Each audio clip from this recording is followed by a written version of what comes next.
It was summer of 1952, and South Bend youngster Ruthie Davis was getting ready to begin her freshman year at South Bend's John Adams High School. She was a smart kid, an excellent student, a devout Catholic, a curious mind, and a brilliant artist. During the coming decades, she would become a South Bend school teacher, win prestigious art prizes, earn a master's degree from Notre Dame. She would pursue a doctoral degree at Michigan State and spend a full year on archaeological digs in Mexico. She became a nun. She became an advocate for Native Americans. She was an early contributor to HIV research and outreach. But as a teenager, the thing she loved more than anything else was baseball. The early success of the South Bend Blue Sox helped to launch girls' leagues in places they'd never existed before, and Ruthie Davis was quick to hop on the bandwagon, catching for the Junior Blue Sox and becoming a fixture at the big team's home games. She might have been their number one fan, and in 1952 it might have been a dream come true when she was made the squad's Batgirl. Being a Batgirl meant much more than retrieving the wood after a player doubled into the outfield. The teams of the All-American League ran on thin rosters, and it used Batgirls to fill out its practice fields. Ruthie Davis shagged fly balls during BP, warmed up pitchers, played catch with stars like Gene Fout and Sue Kidd. There was some understanding that Batgirls had every opportunity to work their way into a place on the team, and after a few seasons grinding, growing, and learning the game, Ruthie Davis appeared to be well on her way. During the 1954 campaign, team leaders informed Davis that she had earned her way into a contract for the 1955 season, just a few weeks before it was decided that the league would fold. Ruthie Davis had watched one dream pour like sand through her fingers, and she later recalled that she'd cried all the way through the summer of 1955. Fortunately for Davis, there were other dreams to chase, and she would chase many of them. 30 years later, it was Ruthie Davis, South Bend Adams graduate and former Blue Sox Batgirl, who arranged the first reunion of the players of the AAGPBL.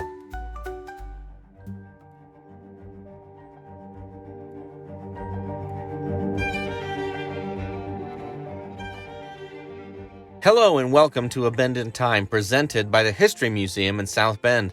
I'm your host, Aaron Hellman, and during this series, we've been diving into the history of the South Bend Blue Sox, possibly the most storied franchise in the brief but shining history of the All-American Girls Professional Baseball League. During the course of this episode, you'll hear fictional advertisements for very real historical companies and products. We do that to help break up the podcast, provide some levity, to include just a little more history than we could otherwise, and to give you a sense of the time and place when and where all of this is happening. The absence of actual paid advertising is made possible by the generous underwriting of the entire series by the All-American Girls Professional Baseball League Players Association. And now, with all that out of the way, with the closure of the All-American League made complete and final, let's remember the legacy of those ball players, each among the finest athletes South Bend had ever seen. As we'll discover, many of the players made South Bend their home long after their playing days were through. In this episode, we are going to follow up on the lives and times of the Blue Sox who ended up spending their lives in and around South Bend, even after the last strike was thrown, the last out was called, and the last game was played. Mary Baumgartner grew up in Fort Wayne, a bit of a tomboy with an early love for baseball and basketball. In the 8th grade, she tagged along to watch her gym teacher try out for the All-American League. Her gym teacher didn't end up making the cut, but for Mary Baumgartner, a seed was planted. When she saw those women out on the diamond, she knew that one day she wanted to join them. Eventually she did, earning a spot during a 1949 tryout, and also earning a nickname she would carry the rest of her life. Baumgartner ordered a cheeseburger from the cafeteria every day during that tryout, and the rest of the ladies took to calling her Wimp, in reference to the hamburger-loving character in the Popeye comic strip. She would be known as Wimp for the rest of her life. Unfortunately for Baumgartner, she was never a great hitter. Her career batting average was .177, but she stuck in the league for a long time once she learned how to play catcher and to establish herself as a solid backstop. She was the backup catcher for the champion Blue Sox in 1951 and was elevated to the starting catcher during the 1952 championship run when several ladies, including the team's starting catcher, walked out in protest. After getting her teaching degree, Baumgartner returned to South Bend, mostly because that's where several of her old teammates were. She took a job teaching at Jimtown High School.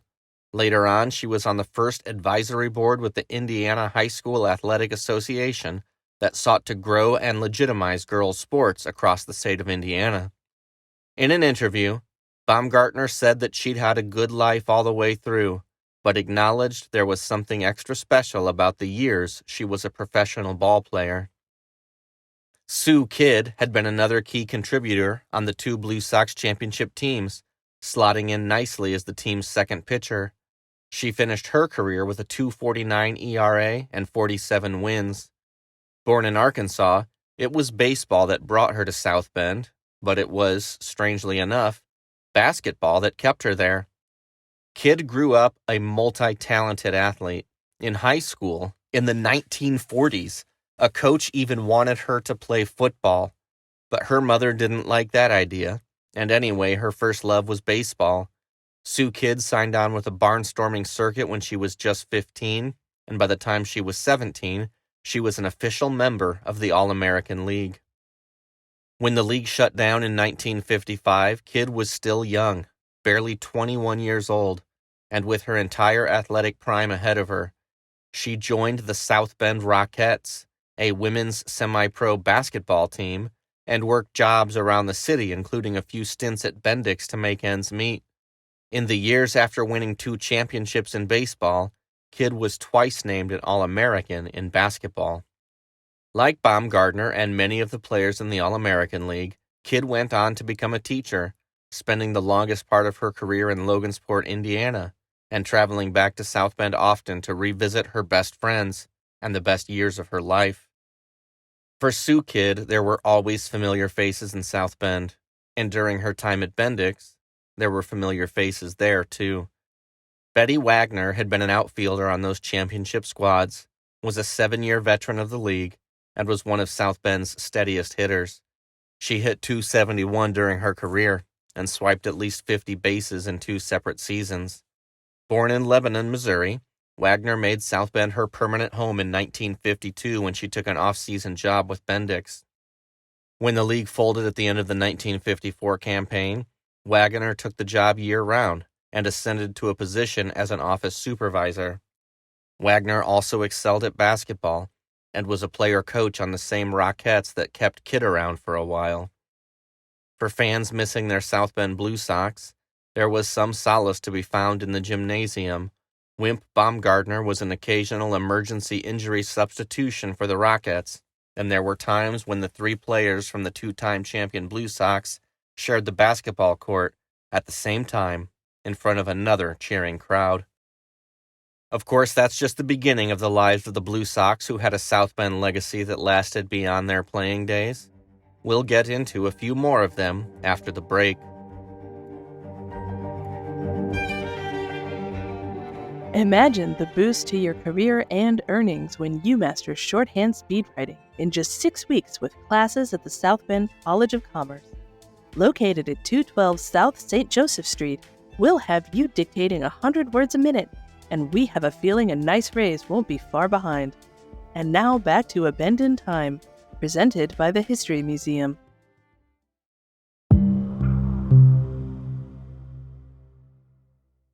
During the years after the All-American League was ended, Studebaker's operations in South Bend were also declining. As handfuls of women from the league looked for new jobs in town, they'd have to look somewhere else. That's probably why so many wound up at Bendix. Besides Sue Kidd and Betty Wagner, Lou Arnold, another hurler from those championship teams, wound up working for the Breakmaker for 30 years before she retired in 1982. Lou Arnold had come from Rhode Island, the 13th of 13 kids. She says that's why she wore the number 13. Arnold might have been the youngest kid in her family, but by the time she arrived in South Bend, she was one of the oldest players on the team. She became something of a mother figure for the younger players, especially sharing her New England manners with younger and less refined players from the sticks.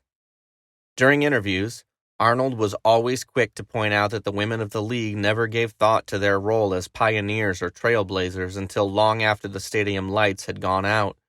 For them, there was no higher reason to play than for the love of the game. By the 1960s, the whispers of the old women's league had died away. Most of Arnold's co-workers didn't know she'd been a professional ball player, except for the ones who'd been professional ball players with her. It wasn't until after A League of Their Own was released that South Bend and the nation took an interest all over again in women's baseball. But Arnold and her teammates were pioneers and trailblazers, establishing a profile that allowed women's sports to be taken seriously and not just as a novelty. Arnold would have seen the fruits of that effort later in life when she became a front-row season ticket holder for the Notre Dame women's basketball team, fan number 1 in a stadium filled with thousands of them. And then there was Lib Mann, a South Carolina Gamecock who was 25 when her playing career began and 33 when it ended. That made Mann one of the oldest players on every team she played for. Unlike the youngsters, Mann already had a college degree and the beginnings of a career when she started to play pro ball. By 1946, she was teaching at Jefferson School during the off-season. For a few years there, she was only able to participate in home games during those few weeks when the baseball season overlapped with her school calendar. Didn't matter that she missed time. Mann was one of the best to ever do it, and was among the few players to bridge the underhand, sidearm, and overhand eras.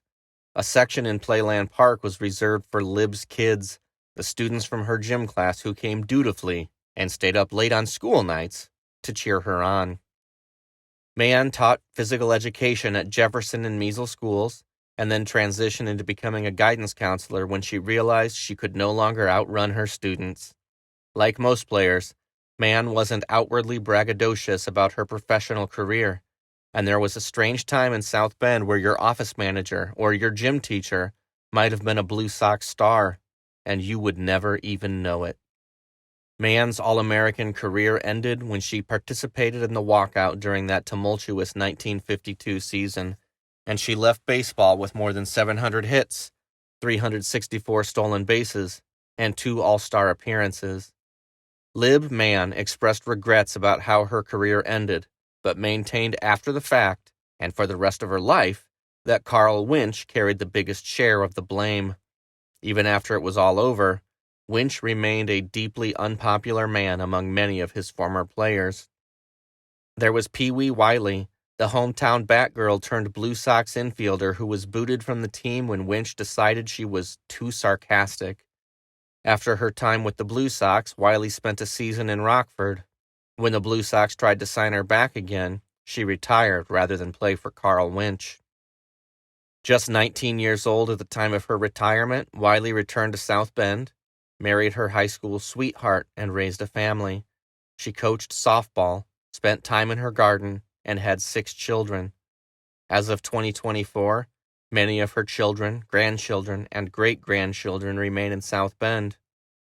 You could build a pretty impressive ball club just from the players who remained in South Bend, but every team needs stars, and in the aftermath of the end of the All-American League, the Blue Sox did have 2 stars that stayed behind when it was all over. We'll catch up with them after the break. The First Bank and Trust Company of South Bend invites you to consider opening a checking account. Checking accounts can save you time, money, and taxes. And at First Bank, you can have complete checking account services at the small cost of just 7.5 cents per check. 7 convenient offices around South Bend. And now, back to A Bend in Time, presented by the History Museum.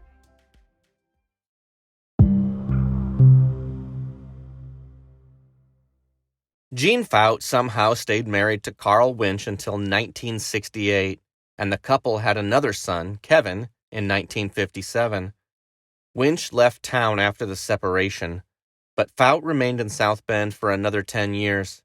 Jean Fout was the kind of person who could excel at anything she wanted to, and so that's exactly what she did, spending 3 decades on the professional bowling circuit and pursuing an impressive career in biology and research. The greatest player in the history of the All-American League went on to run the mosquito biology program at the University of Notre Dame, then considered to be the most elite mosquito study in the world. After that time in her life ended, Fout took a career working in Elkhart at Miles Laboratories. She later remarried and relocated to South Carolina. She became a grandmother and great-grandmother, attended league reunions where old-timers were still upset that they could never get a hit off of her. As for the best years of her long life, you already know the answer. Her 8 years in the AAGPBL. But if Jean Fout is the greatest player in the history of the league, then it's maybe Betsy Jochum who is the South Bendiest. Sock'em Jochum came from Cincinnati and was on the inaugural 1943 club that brought women's baseball to South Bend. She was always among her team's best hitters, and was impressive as a hurler when the league made the switch to overhand pitching. But when the team tried to trade her away, Betsy Jochum retired rather than leave town. She loved baseball, but it seems like she loved South Bend more. Of all the Blue Sox players who remained in South Bend, Jochum is the only one who wasn't a part of either of the squad's championship runs. As I'm recording this podcast, Betsy Jochum is 104 years old and still living in South Bend. She's never left. Jochum took a job at Bendix as a comptometer before she went to college to get her teaching degree. She swears that if it wasn't for the money she made and saved playing baseball, she would have never been able to go to college. At the age of 36, she began teaching at Measles School. She retired 27 years later at the age of 63 in 1983. All that time, she says no one knew she was a ball player. By the 1960s, the South Bend Blue Sox had been forgotten. It was like they never existed. It wasn't until after a league of their own that people started to remember again. I was 22 years old when I started with the Blue Sox, and I still consider it the thrill of a lifetime, Jochum shared in an interview with Bill Moore of the South Bend Tribune. It really changed my whole life. By the time it was over, the All-American League and the South Bend Blue Sox had played for 12 seasons. If you'd told the original founders that the league would last 10 years beyond the end of the war, they'd have been thrilled. If you'd have told them the same thing 5 years in when the league was at its apex, they'd have been crestfallen and shocked. But of course, a thing isn't beautiful just because it lasts. And on baseball diamonds in Kenosha, Racine, Fort Wayne, Rockford, Grand Rapids, and especially in South Bend, there were an awful lot of beautiful days that deserved to be remembered. Baseball had always been a beautiful game, but this was something new and wonderful. Out there in their powder blue skirts, legs scarred and bloody from sliding into second base, dirt clinging to sweat accumulated during an August doubleheader, but every player carrying a smile because no matter what else, they were getting paid to play ball. You can say that the league ended in 1954, but for the players on the ball field, it's never stopped. A time of life that, decades later, they have never stopped remembering fondly. Many of the players have looked back on their time in the league, remembering that they only ever thought of themselves as ball players, not as pioneers, history makers, or world changers. But that didn't mean their impact ended after the last game was played. The AAGPBL was extremely influential toward the creation of Title IX in 1972, ensuring women and girls had equal opportunities to play sports in school. By 1980, as former ball players began to enter into retirement age, players started a newsletter that helped them keep track of former teammates and friends. Their Players Association was formed in 1987, and the annual reunions began shortly afterward. There came a renewed national interest in the league when the National Baseball Hall of Fame opened its women's baseball exhibit on November 5, 1988. That interest exploded when A League of Their Own was released in 1992, and for a lot of reasons, South Bend became the epicenter of the women's baseball universe. For one, there was the matter of the South Bend Blue Sox being one of only 2 teams to last from the first opening day through the last season's final out. The Blue Sox won more games than any other team, and they hosted more fans at the ballparks over the years. None of the teams finished their run having made money, but from a business standpoint, South Bend had done better, or less bad, than anyone else. And of course, when people learned all over again that women's baseball had been a thing, they were blown away by the amazing rediscovery of the South Bend Blue Sox all over again, learning that many of their biggest stars were still here, and sometimes that they had been their gym teachers.